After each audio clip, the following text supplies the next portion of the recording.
बस्तर जिले के दरभा ब्लॉक में एक गांव है कुलिंग। पूर्व सरपंच और उस वक्त के जनपद सदस्य की नक्सलियों ने बीच गांव में हत्या कर दी थी। क्योंकि वो गांव का विकास नहीं चाहते थे। उसका समर्थन गांव में मेरे ख्याल से कोई भी नहीं करना चाहता है। हर आदमी विकास चाहता है। बस्तर जिले का सबसे अंतिम छोर है ये क्षेत्र। अधिकारी यहाँ पहुंचते थे तो उन्हें बड़ी फोर्स लेके यहाँ पहुंचना पड़ता था।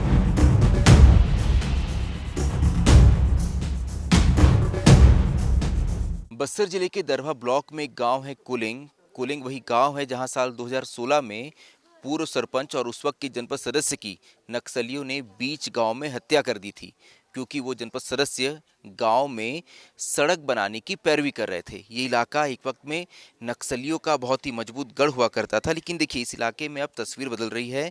इस इलाके में लोकतंत्र पर लोगों का विश्वास बढ़ा है। यही वजह है कि त्रिस्तरीय पंचायत चुनाव में लोग बढ़ चढ़कर पोलिंग बूथ तक पहुंच रहे हैं ताकि अपने मत का प्रयोग कर गांव की सरकार चुन पाएं। इस वक्त यहाँ कुछ ग्रामीण मेरे साथ मौजूद हैं। उस घटना के बारे में पहले जान लेते हैं। भैया, क्या हुआ था साल 2016 में? जी, 2016 में जो हमारे जनपद सदस्य थे, उन्होंने यहाँ पे कहते हैं गांव में पहुंचने का सड़क की मतलब कोई सुविधा नहीं थी। उस सड़क को बनवाने की मांग कलेक्टर के समक्ष की थी, जिसके बाद नक्सलियों द्वारा उनकी हत्या कर दी गई, क्योंकि वो गांव का विकास नहीं चाहते थे। जी। हत्या कहाँ की गई थी? कैसा वक्त था? आप लोग उस वक्त कहाँ थे? जी, मैं तो उस समय यहाँ गांव में नहीं था, लेकिन कहते हैं जो जानकारी है उसके अनुसार ये मेला पारा जो अपना होता है इधर पीछे, वहाँ पे उस क्षेत्र में की गई थी उनकी हत्या। तो जब अगर किसी जनपद सदस्य की हत्या हो जाए तो गांव में तो उसमें बहुत दहशत फैल गई जी, होगी। उस समय तो जाहिर सी बात है पूरे गांव में दहशत फैल गई थी, और ये कहते हैं गढ़ माना जाता था, तो यहाँ दिक्कतें तो थी ही।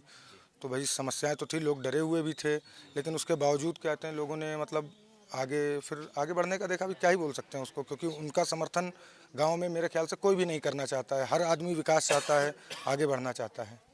हर आदमी विकास चाहता है, आगे बढ़ना चाहता है। अच्छा, उनका नाम शायद पांडु था। जी जी। जी, तो उनकी फिर उनके परिवार के लोगों ने भी चुनाव लड़ा इसके बाद। जी, उसके बाद कहते हैं उनकी धर्मपत्नी जो हैं दसई नागेश करके, उन्होंने चुनाव लड़ा था और वो सरपंच का चुनाव जीती भी थी। 5 साल का कार्यकाल उन्होंने जो भी अपने मतलब अनुसार हो सकता था वो कार्य किए गांव के लिए। जी। तो अब क्या नक्सलियों की दहशत नहीं, क्योंकि बड़ी संख्या में देख रहा हूँ लोग अपना वोट डालने आए हैं। जी, अब दहशत तो मान के चलिए पहले के मुकाबले अब नहीं है, और बाकी हमारे जो सुरक्षा बल हैं वो हमें सुरक्षा प्रदान कर रहे हैं, जिसके कारण गांव में मतलब वैसी दिक्कतें नहीं है जो पहले हुआ करती थी। और सड़क वगैरह, बिजली वगैरह आ गई है, और कुछ छोटे छोटे मुद्दे हैं जिसके लिए कहते हैं अब ये पंचायत चुनाव में हम वोट दे रहे हैं और चाहते हैं कि उनमें सुधार हो।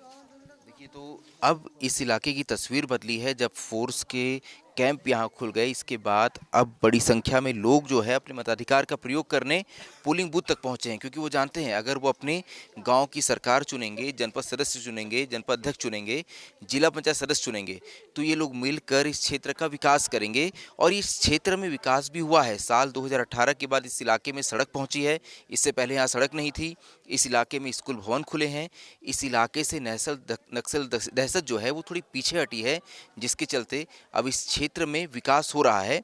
और इस विकास को दिखाती हुई, इस लोकतंत्र पे विश्वास को दिखाती हुई ये तस्वीर है जो इस वक्त हमें कोलिंग के इस सरकारी स्कूल में नजर आ रही है, जिसे पोलिंग बूथ बनाया गया है और जहां बड़ी संख्या में पुरुष और महिला दोनों ही खड़े आपको नजर आएंगे। देखिए यहाँ पर इस पंचायत की जानकारी लिखी हुई है कि कितने यहाँ पे वोटर्स हैं। 219 पुरुष वोटर्स हैं, 197 महिला वोटर हैं, कुल 416 वोटर्स यहाँ पे हैं। सुबह 7:45 से 2 बजे तक यहाँ पोलिंग का टाइम निर्धारित किया गया था, जिसके तहत फिलहाल यहाँ वोटर्स अपने मताधिकार का प्रयोग करने के लिए पहुँचे हुए हैं। और दादा, आप भी आए हैं वोट डालने के लिए? हाँ हाँ। हिंदी बोलते हैं आप? हल्दी। हल्वी बोलते हैं? अच्छा, आप हिंदी बोलते हैं क्या? अच्छा, हिंदी कम बोलते हैं। देखिए, मैंने बताया ना कि बहुत ही, ये समझिए कि बस्तर जिले का सबसे अंतिम छोर है ये क्षेत्र। यहाँ आज से 2018 से पहले की बात की जाए तो यहाँ पहुँचना ही बहुत मुश्किल था।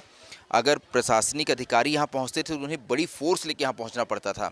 उस वक्त हमने देखा है कि उस वक्त के जो कलेक्टर थे, हम उनके साथ यहाँ पहुँचे थे तो एक बड़ी फोर्स आती थी इस इलाके में पहुँचने के लिए।